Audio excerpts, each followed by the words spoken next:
Our text today is taken from the 6th chapter of the letter to the Hebrews, beginning with verse 9. But, beloved, we are persuaded better things of you, and things that accompany salvation, though we thus speak. For God is not unrighteous to forget your work and labor of love, which ye have showed toward his name, in that ye have ministered to the saints, and do minister. And we desire that every one of you do show the same diligence to the full assurance of hope unto the end. That ye be not slothful, but followers of them who through faith and patience inherit the promises.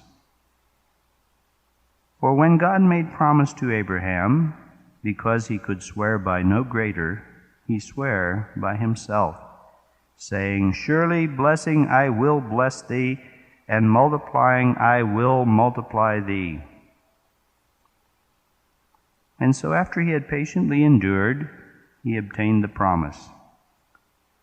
For men verily swear by the greater, and an oath for confirmation is to them an end of all strife, wherein God, willing more abundantly to show to the heirs of promise the immutability of his counsel, confirmed it by an oath, that by two immutable things in which it was impossible for God to lie, we might have strong consolation, who have fled for refuge, to lay hold upon the hope set before us, which hope we have as an anchor of the soul, both sure and steadfast, and which entereth in to that within the veil, whither the forerunner is for us entered, even Jesus, made an high priest forever, after the order of Melchizedek. And so we are told that for those Christians who fall away from God, who fall from their steadfastness, who lapse back into immaturity, there is no solution in going back and trying to lay again the foundation. It is impossible for them to do that. The need is simply to get up and progress on to maturity. It is lamentable. It is a trick of the devil that some have seen in this passage a frustration of the grace of God and a threat against Christian people that could put them in some position where God couldn't reach them and they could never get out of it. This is absolutely not the case. It is no wonder that in a great passage of encouragement and instruction such as this, that Satan would try to confuse the issue as he has seemed to be able to do so handily. I have noticed through the years that God's people are always looking for a so-called unpardonable sin in the Scriptures. Something that someone can do that will put them out of favor with God, from which they can never recover. The unpardonable sin. My dear friends, I hope that you can hear and understand and believe this when I tell you with all of the persuasion of having searched the Scriptures for many years, and with the confidence that I know whereof I speak, there is no unpardonable sin in the Bible. There is no unpardonable sin in the Bible. These are all the products of overworked imaginations, fearful minds, misunderstandings of biblical passages. But someone will say, well, what about the passage in the 3rd chapter of Mark that says, He that blasphemes against the Holy Ghost hath never forgiveness and is in danger of hellfire? Well, you see, the ancient Orthodox historic Christian practice of interpreting the Bible by context rather than by single words is most important here. What is needed in such scriptures as these is to understand what is being said, who it is being said to, and what the bottom line is. If you went back and read in the early verses of that chapter, you would find that Jesus was having an ongoing controversy with the scribes, who were among the great religious leaders of the Jewish nation. And Jesus had frustrated these people by many of the things that he had done. And the scribes said, this man casts out devils by Beelzebub, the prince of devils. And what Jesus was trying to say to these religious men is, you have never had forgiveness. You are in danger of hellfire. He was trying to instruct them and telling them this, that you can be a Christian and you can get out on the job and you can get intimidated by the other workers and you can sit around at lunch and laugh at dirty jokes or maybe even use some language taking the Lord's name in vain, which you certainly should not do, but you can do that, and you can do it out of fear and you can do it out of intimidation, even as Peter found himself denying Christ around the devil's fire because he was afraid, and God will understand that. He doesn't sanction it, He doesn't warrant it, He doesn't like it, but He can understand why some of His children can get themselves in that unhappy position. But here's what a child of God cannot do. Here's what a child of God cannot do. He cannot coldly and calculatedly attribute Jesus Christ, His birth, His origin, His person in this world, and His work as being of the devil. Anybody who does that is not a child of God and has never been. And you see, this is the point that Jesus was trying to make. He said, you, and I'll use the words here of the actual original language of the Textus Receptus from which the King James is taken, you have not forgiveness unto eternity. In other words, the language is such, if you studied it, as to say that you have never been in the area of forgiveness. You have never received Christ. You've never been a child of God. And in this condition, you are in danger of eternal judgment. Jesus didn't tell those Pharisees that they were going to go to hell. He said, you're in danger of it. And the reason He told them that, obviously, was to try to instruct them, to get them to see their own fallen spiritual condition and to realize where they were at. And on it goes. Every passage that would tend to tell people that there's something that you can do in this world for which you can never be forgiven is not, in fact, saying that at all when it is examined in the true light of the context and the biblical meaning. There is no unpardonable sin in the Bible. I take you to record before God in the day of judgment. I said it, I will stand for it now, and I will stand for it then. There is no unpardonable sin in the Bible. Forget this panicked notion that I have seen Christian people have and carry with them for years, that maybe, just maybe, somewhere along the line, I committed the sin against the Holy Ghost and can now never be forgiven. It's the devil's lie. My friend, it is the devil's lie. What this passage is saying is, if you're a child of God and you've fallen away from God, you can't go back and start over again. Happily, you don't need to do that. That's not your need. All you need to do is get up and go on. Move ahead. Like any child who isn't growing, who isn't maturing mentally or physically, you need to put your mind to some good use. You need to put your body to some good use. You need to eat some sound food. You need to get yourself healthy and start moving ahead. And this is, in fact, is it not, the thrust of this passage. And that's why he uses the illustration of the land. It's only going to bear briars and thorns and things to be gathered up and burned if it isn't worked, if it isn't planted, if it isn't cultivated. So is the life of the child of God if it is not attended to. However, the writer said in verse 9, we are persuaded better things of you. Now, does this sound like a man who's talking to people for whom there is no hope? We are persuaded better things of you, and things that should accompany salvation, though we thus speak. Of course they were, because these people were not doing the things that should accompany salvation. Isn't that what he told them? When for the time you ought to be teachers, you've fallen away into this infancy stage again. And now you're back hovering around the door, re-examining the foundations. No. This is all wrong. It's not the way to solve anything. The answer is to move ahead. Remember that in the discussion of sanctification in the book of Hebrews, we said that there are two key phrases that we must remember throughout because they have so much to do with what true faith is, and this in turn has so much to do with sanctification. And those phrases are these: confidence and the rejoicing of the hope. Confidence in the character and the ability of God to see through what He has started in your life. And rejoicing in the hope, the belief that living for God is worth it both in the present and in the future, that you will receive the inner peace and fulfillment and joy that comes to those that walk with God in the present time. And in the day of the Lord you will receive rewards that are worthwhile. Believing this, these are the things that we must keep before us.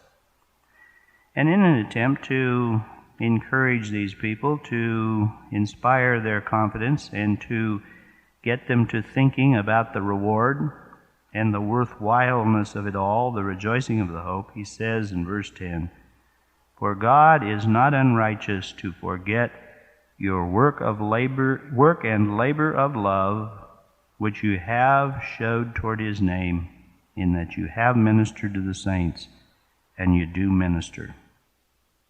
One of the things that happens to people when they fall away from God is that they forget the goodness of God. They forget the joy that they once felt. They forget the confidence that they had. And because they forget, and because it loses its meaning to them, they assume that the same thing is true of God. But the writer says that's not true. You may have forgotten. You may have lost the joy. You may have lost the sense of importance and closeness, but God didn't. It would be an unrighteous thing of God to ever forget any good thing done in the Holy Ghost by any of His children, for any of His other children. And he said, God is not unrighteous to forget that work of labor of love which you have showed toward His name, in that you have ministered to the saints. And here's another thing that happens to embattled Christian people that are on the ropes as far as their Christian life is concerned and threatened with defeat. They get a distorted view of the present. I'm no good. I'm useless. Nothing I do means anything. I'm not doing anything for God or man. The writer says that's not true. You have ministered to the saints, and you do minister. Maybe you're in a defeated condition where your confidence has lapsed and your vision of the hope of the saints has grown faint, and you don't see what you're doing in your life as the Holy Spirit leads you to help others, but God sees it. And believe this, even though you may have fallen away from the Lord, if you're one of God's children, something worthwhile is taking place in your life, and God sees it. Now, this is not said as sort of a cheap method to try to pump up people's estimation of themselves, but it's a statement of fact. We get too hard on ourselves when we fall into defeat, not in any righteous way, but in a sort of a negative thing. I'm no good. I know it. Nothing I do is any good. Nobody loves me. Nobody should love me. Nobody cares. All my motives are corrupted, and on and on. It's never quite the way it is. We're never quite as good as we think we are when we think we're good. And we're never quite as bad as we think we are when we think we're bad. We're talking now about the children of God who are struggling to get their lives straightened out in this matter of sanctification. And the writer said, the thing we're trying to do here now is to get you to show that same diligence to the full assurance of hope unto the end. This is really what the Christian life is all about. This is really what sanctification is all about, and this is what the whole example up to this point has been. People who didn't have confidence in God, they wanted to go over into that good land. They wanted to live in the land of promise and the land of milk and honey, but they were afraid. They didn't think they could make it. They didn't see how they could overcome the obstacles, and they didn't have confidence in God to believe that He could lead them. Christian people who have followed the Lord have known that God can lead, and God has the ability. If you're a child of God who has ever known victory in your life, didn't you know that? And didn't you proceed upon that premise? That He who has begun a good work in me will perform it until the day of Jesus Christ. And a capsule way of analyzing sanctification is this: belief in the wisdom and the power of God in your life and pursuing that with confidence to the end. That's really pretty much what it is. That you be not slothful. Sloth is the great enemy of the soul, to become spiritually inactive, to stop praying for some reason or other, even though we all know that our prayers have been heard, to stop studying the Bible, even though we know that we have gained understanding and it has meant a lot to us, to stop fellowshipping with other people and mixing among Christian people in church and other activities, even though we know that we have all found joy and purpose in that, to stop doing things that we should do for some reason or other. And it seems like with many people it doesn't take much to get them sidetracked. But the writer said, don't be slothful. Get up, get into activity, move. It's like the old saying, you can't steer a ship on a calm sea. There's got to be wind in the sails. It's got to be moving before you can steer it. You can sit there and crank the tiller all day long, but if it's sitting on a calm sea and not moving, it won't change its direction at all. We've got to move. We've got to press ahead in the Christian pursuit. That you be not slothful, but followers of them who through faith and patience inherit the promises. Now we're coming to very important things here with respect to faithful and successful Christian living, and they're made the more important because they are in opposition to what we are usually being taught in the religious world today as being faith. Most of what is called faith in the positive thinking cult of the modern church is not faith at all, but it is humanism. Believe you can do it and you can do it. Pray and see the way open up. Pray till you get some sort of emotional manifestation, till you pray through whatever that's supposed to mean. Or do something else that will result in some ebullient fulfillment of some sort coming back to you and giving you the assurance that there's something on the other end of the line. My friends, that is not faith. That is not faith at all. That is a counterfeit to faith. That is positive thinking, and it's an attempt to jerk the line and see if anything jerks back. But faith assumes this pose. It proceeds upon this premise that God is there, and that He answers, and that He's as good as His Word, and that He will do what He says. And because of His character, we cannot fail. We cannot fail, even though we don't know what experiences lie ahead of us. And herein is the greatest lesson of all. We don't know what's going to come. And stop trying to anticipate and imagine what God's going to do in your life, because you're going to wind up disappointed, disillusioned, and defeated every time, because it isn't going to happen. It isn't going to happen the way you thought it would. But you see, if we walk by faith and not by sight, we don't have to worry about that. It doesn't make any difference how it happens. It's going to be right because God is leading. Now the writer said, I want to prove this to you. I want to prove it to you from biblical example. I want to prove it to you by the statement of God, and I want to prove it to you by an oath of God. You listen. For when God made promise to Abraham, because he could swear by no greater, he sware by himself, saying, surely blessing I will bless thee, and multiplying I will multiply thee. And so after he had patiently endured, he obtained the promises.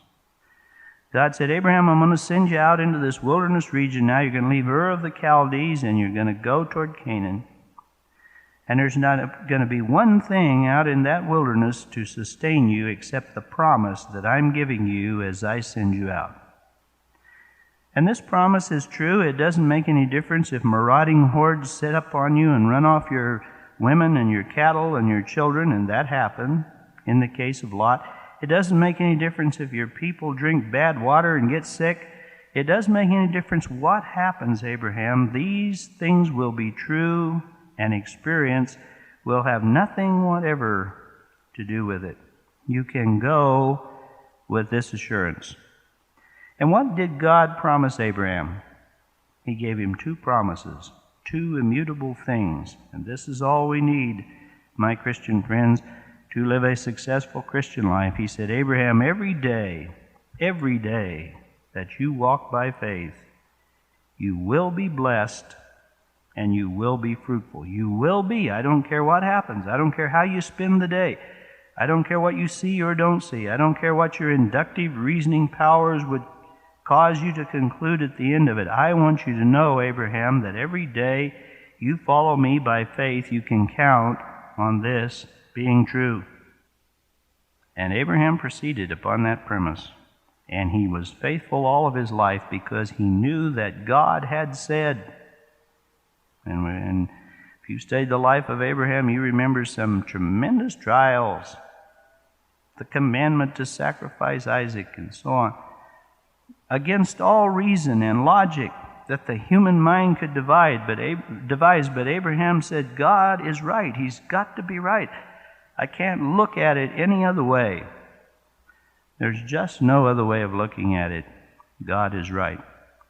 And so after he had patiently endured, after a long and faithful life of following God, Abraham received the reward.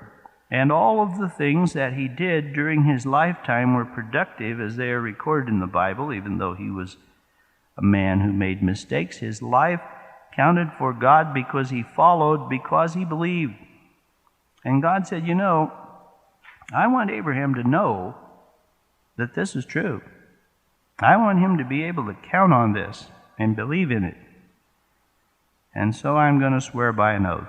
He said, men verily swear by the greater, and an oath for them is an oath for confirmation is to them the end of all strife. You say, well, I'll tell you what. You sell me your house and I'll give you so many dollars. Well, how do I know you're going to perform? Well, let's go down and swear it. Let's take out a contract. Let's go down to the notary. Let's put our signature there. Let's swear it. Let's put our hand on the Bible and say, I swear before God. Well, okay, if you're willing to do that, then I can believe you. Men, when they're trying to make a deal between them, when they will swear an oath before a notary or a judge or some other person, then this ends the argument. This is how it's going to be then. They arrive at a conclusion, they swear the oath, and that's the way it is. And God, knowing this about men, said, there's the greatest thing I can do to assure Abraham that it will be the way I have told him it will be is this. Wherein God, willing more abundantly to show unto the heirs of promise the immutability of his counsel, confirmed it by an oath.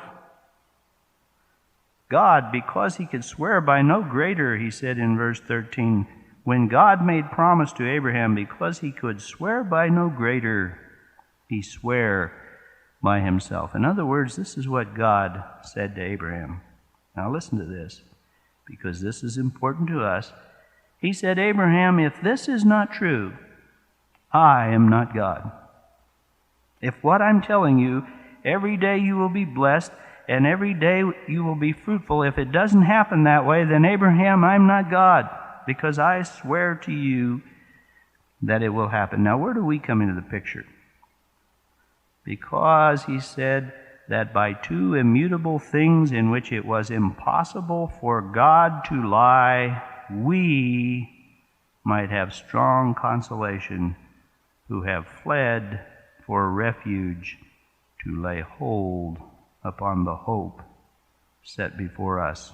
It wasn't written for Abraham's sake alone, but for ours also, you see, who have fled for this refuge. In other words, what God is really saying here through this passage in Hebrews with respect to sanctification is, I made that oath to Abraham, but it was really a broader oath than that, and it comprehended more than that. I really wanted to say to you, to all my children, to the people of this present dispensation in the church, that that oath is true for you. If you follow me by faith, I swear to you, whoever you are, that you will be blessed and you will be fruitful. You say, what does that mean in terms of experience? God alone knows. I don't know. You don't know. No one knows. And people who would try to tell you are liars because they don't know. But you see, the point here is it doesn't make any difference. It doesn't make any difference because we walk by faith, not by sight, and we go with these two immutable things, these things that cannot be changed. That's what immutability means. An immutable counsel from God, two immutable things in which it is impossible, do you hear me, for God to lie.